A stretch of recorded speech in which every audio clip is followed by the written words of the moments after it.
بسم اللہ الرحمن الرحیم۔ السلام علیکم ناظرین، آپ دیکھ رہے ہیں کلیم کیسرانی۔ فتح مکہ کے بعد مختلف غزوات کے بعد لشکر اسلام طائف پہنچا۔ طائف کے محاصرے کو کئی روز گزر چکے تھے۔ اہل طائف نے اپنے آپ کو قلعہ بند کر لیا تھا۔ وہ کسی صورت بھی باہر آنے کے لیے تیار نہیں تھے۔ مسلمانوں کو مدینہ طیبہ سے نکلے ہوئے 2 ماہ ہو چکے تھے۔ لوگوں کی خواہش تھی کہ وہ اب واپس ہوں۔ رسول اللہ صلی اللہ علیہ وسلم صحابہ سے مشورہ کر رہے تھے کہ اب کیا کرنا چاہیے۔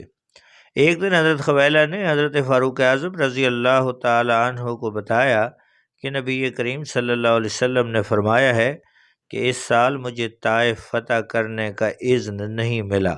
یہ سن کر حضرت فاروق اعظم رضی اللہ تعالی عنہ بارگاہ رسالت میں حاضر ہوئے اور عرض کی، یا رسول اللہ صلی اللہ علیہ وسلم، خویلہ نے مجھے حضور کی طرف سے یہ بات بتائی ہے، کیا حضور نے یہ فرمایا ہے؟ حضور اکرم صلی اللہ علیہ وسلم نے فرمایا، ہاں میں نے ایسا کہا ہے۔ عرض کیا، کیا حضور کو اس سال طائف فتح کرنے کا اذن نہیں ملا؟ فرمایا نہیں۔ حضرت عمر رضی اللہ تعالیٰ عنہ نے عرض کی، کیا میں لشکر کو کوچ کرنے کا اعلان کر دوں؟ حضور اکرم صلی اللہ علیہ وسلم نے فرمایا، کر دو۔ چنانچہ حضرت عمر رضی اللہ تعالیٰ عنہ نے اعلان کر دیا کہ لشکر اسلام کل صبح واپس مدینہ روانہ ہو جائے گا۔ کچھ لوگوں نے جب یہ اعلان سنا تو انہوں نے واویلا شروع کر دیا کہ کیا طائف کو فتح کیے بغیر ہم واپس کیسے جائیں گے؟ نبی کریم صلی اللہ علیہ وسلم نے ان کی باتیں سنی تو فرمایا، اگر تمہیں طائف کو فتح کیے بغیر واپس جانا گوارا نہیں ہے تو پھر صبح سویرے دشمن کے ساتھ جنگ شروع کر دو۔ چنانچہ مسلمان صبح سویرے میدان جنگ میں پہنچ گئے۔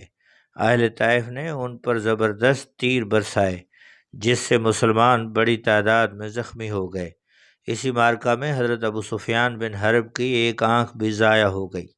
وہ اپنی آنکھ کے ڈھیلے کو ہاتھ میں لیے بارگاہ رسالت میں حاضر ہوئے۔